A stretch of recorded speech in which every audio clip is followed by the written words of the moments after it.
can you be that careless again? How can the universe give you a second chance and you mess it up like this out of carelessness because of bomb bomb? Is it not bomb bomb that doomed that guy like that?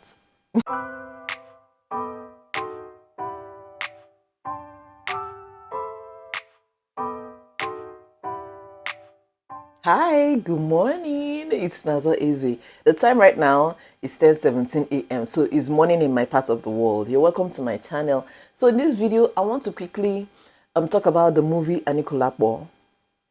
Let me warn you on time. If you know you've not seen the movie Anikulapò, generally click out of this video because I'm gonna spoil it. There's going to be a lot of spoilers in this video. So if you don't want me to spoil it for you, and if you don't want people to spoil it for you in the comment section, waka and be going. So those of you that have watched the movie Anikulapò, what did you think about it? Did you love it like I did? I loved it too, I won't lie.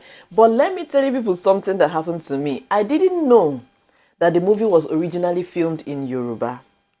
Somehow my Netflix settings, immediately I started watching, the thing started playing in English, and I was watching it in English, and it seemed kind of off to me. Number one, because you know how it is when their mouths is moving different and the voices you're hearing is sounding different and moving different. First of all, that one distracted me, and I was like, why would they film such a movie in English? I don't understand Yoruba, but I would have loved it in Yoruba. I didn't even know that they originally filmed it in Yoruba. I didn't even know that it was my Netflix settings that I could actually set it for them to play it in Yoruba like it was originally filmed. Imagine me watching Auntie Shola Shobowale and I'm hearing another voice. Like it wasn't really adding up to me. And then I was like, this movie is so beautiful, the setting is so beautiful, the dressing, everything so beautiful. And then you are seeing people with massive tribal marks speaking English, and the English itself was not even normal English to me. It was very dull. It was dulling the movie for me. I didn't know until I now posted it on my Insta stories, and people were now replying me that it was originally filmed in Yoruba. Now check your Netflix settings. And then I checked my Netflix settings and I flicked it to Yoruba, and that is the reason why I'm going to watch it again. I'm going to watch it in Yoruba. I don't understand Yoruba, but I would prefer to watch it in Yoruba and read subtitles in English. That aside, that was a tiny rant. In case you did not notice, I decided to rant a little. So if you want to watch it, make sure you set it to Yoruba, okay? So that you enjoy it very well, so that go way down. It makes more sense that way. Okay, now let's talk about the movie Anikulapò. I loved it so much. I loved the cast. I loved the setting, the old Oyo setting, the attires, everything, the surroundings. I loved everything about the movie. The picture quality. Oh, see, Nigerian Netflix, I mean Hollywood Netflix people, the cinema type, they are trying. It's not all those Asaba people that I don't even know what is to do, but they are really, really trying. I love the fact that now Nollywood, they put in a lot of time, they invest a lot of money, they put in a lot of effort into it, almost like Ndiocha that put in effort. This one, you know that effort was put into this movie, and I like that. Okay, so the storyline, what do you think of the storyline? I loved the storyline, even though I could predict a little bit, but they threw me off in some certain parts. All right, so Bimbo Ademoye, this is my first time watching Bimbo Ademoye. I love her. I follow her on Instagram. She's very funny. I love her TikTok videos and all. This is my first time watching her in the movie, and she played her role so well. The moment, let's talk about Saru. The moment Saru started looking at Bom Bom tying blue wrapper, I knew he was doomed. I was like, how can you be that careless again? How can the universe give you a second chance and you mess it up like this out of carelessness because of Bom Bom? Is it not Bom Bom that doomed that guy like that? Very good. The moment I saw him looking at Bom Bom, I said that this guy, you deserve what you got in the end. He deserved his fate, that fate that he got. He deserved how he ended up. Greed, lust, pride, these three things got the best of him, and that's why he ended up that way. But that guy is fine, Sha. How come I've not seen that guy before? I've never seen him in a movie. I didn't even know such an actor existed in Nollywood. Yeah, because I don't really watch Nollywood movies like that. I only watch the ones I see on Netflix, but not all of them, because sometimes those Nollywood movies on Netflix, they can be very disappointing. It's just a few of them that actually trip me like this.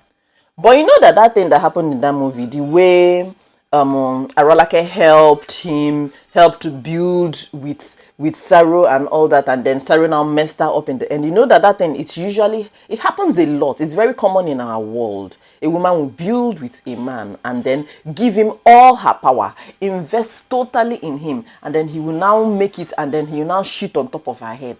He will now mess her up so badly. It happens a lot, and that's why people are like, it's not advisable to build with a man. So it means that this thing, it did not start today. It started tete. It's always been the order of the day. And I just wish that the narrative will be changed, that people will now be having sense and start turning those things. Stop doing that type of thing. You see that it doesn't pay. It never paid back then. It will not start paying now. It will even start paying in the future. So I'm not saying that you should not build with a man. I'm just saying, do it with sense.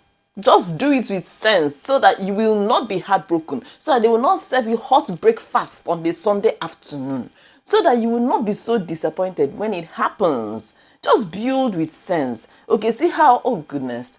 You know that Aroleke risked her life. She risked her life because, yeah, they killed Saru. They could have killed her if she didn't run. They could have killed her too if she didn't run. And then the universe gave this man a second chance. And then she now, you see how brave she was. If it's me, I cannot do that thing she did though. You see a mystical bird, strange bird, fly down, talking to somebody, raising somebody from the dead. You now rush out to stick and hit. I cannot. Me, I will even run far away from the scene. But this one came and hit the bed and then collected that what do you call that thing? That black small thing, guard. That thing she took, that thing that had the power in it, she now collected it. Me, I know I can never do it. But she was brave enough to do that. And then she handed the power over to this sorrow of a human being. And then that one now let pride and greed destroy everything. Everything. Not only did Arolake risk her life, she also gave up her life as a queen. You know what it is to be a queen back then? You know the honor. You know, like, it was just an amazing thing. And then she now gave everything up for this guy. But by the way, let's not forget the fact that Aroleke cheated. She cheated on her husband. I don't know why people are not even talking about that part. She cheated on her husband, the king, with Saru. And then let's not forget the part that she jumped on Saru. I won't call it rape. It's not really rape because Saru eventually consented now, because when she jumped on him that inside the bush now, finally he relaxed now, you know. So is it really rape? Will I call that rape? But she jumped on him. But if it was a guy that jumped on a woman like that, we would be crying something else. We'll be saying something else, you know. Now let me ask you people, do you think that she shouldn't have given Saru the power?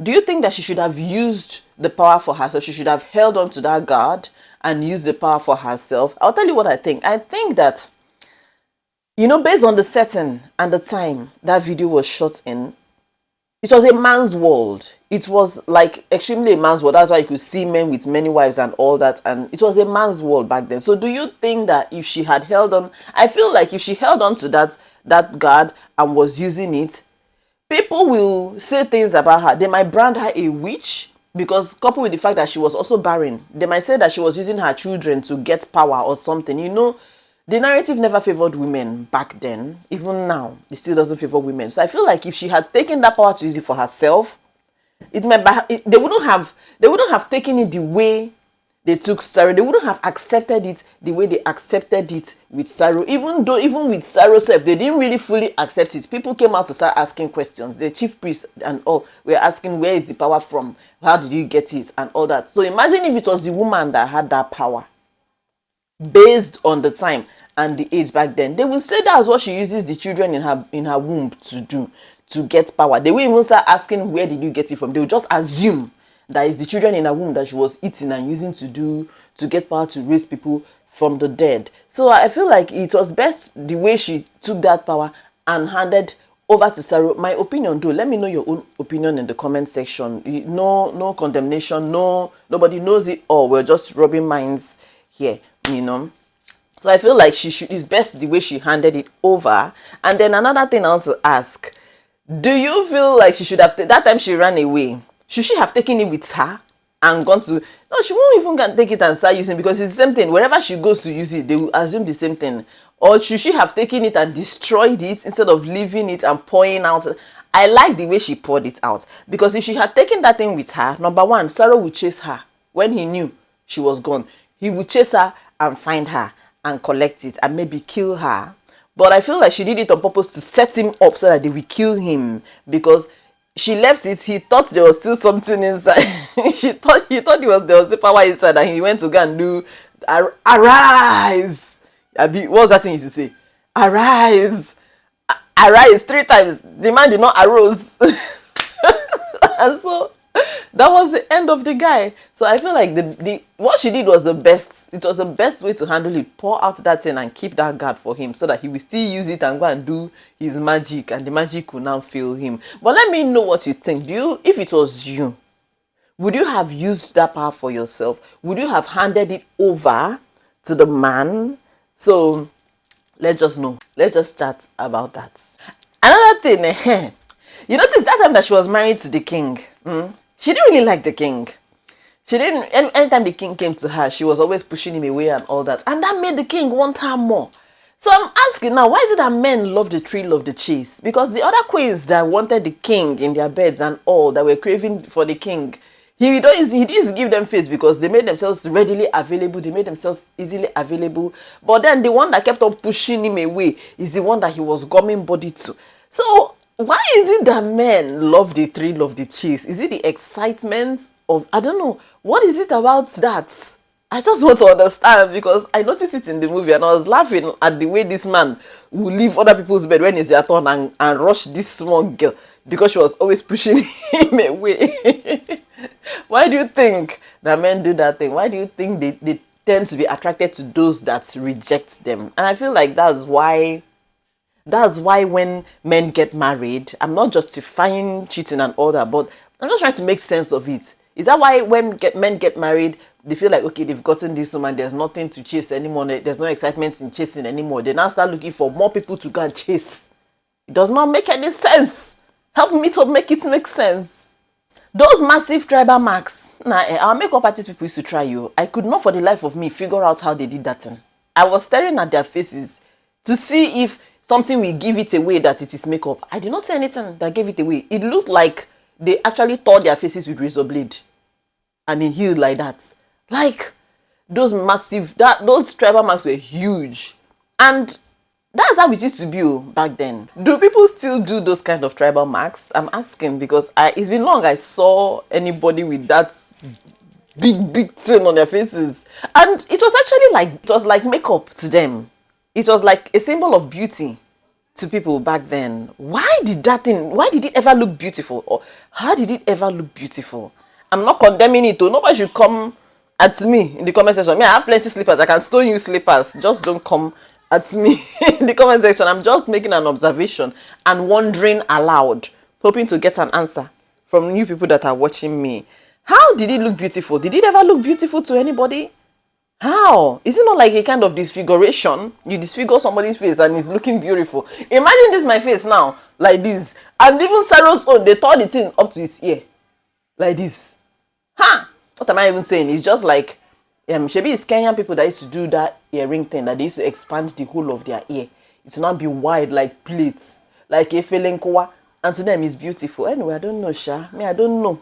Let me just maintain my lane and talk about Anikulapò. So now I'm going to watch it again, but I want to watch it in Yoruba this time. I don't understand Yoruba, like I said, but I feel like it will be more beautiful.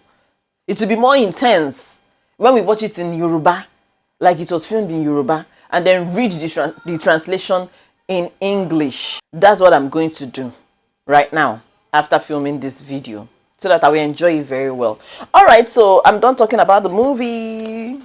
If you have not watched it and you were here, who told you to be here? I've spoiled everything for you. It's good for you. Next time when they say go, you go. But before you go, subscribe to my channel, okay? You will like us over here. We are very likable. Another one I want to watch, the one I want to watch now, that I'm still having double mind if I should watch it or not, is Dama. that Dama movie on Netflix. I asked people on Insta story yesterday that should I watch it or should I not, because I tried to start watching it. It looked so creepy. It is that so creepy to me, and I ran away and started watching my Grey's Anatomy again. But some people replied me and said that they regret watching it, that I should not watch it, and some people say I should go and watch it. I should watch it, Joe. But I don't know. I really don't know. I don't want something that will spoil my day. I'm going to watch it. As long as it's not a horror movie, I'm going to watch it. All right. Stay safe, stay blessed. We're going to see ourselves in the next video. Kills heels. Mwah.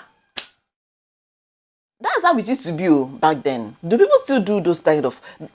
Do people still do... Do people still do...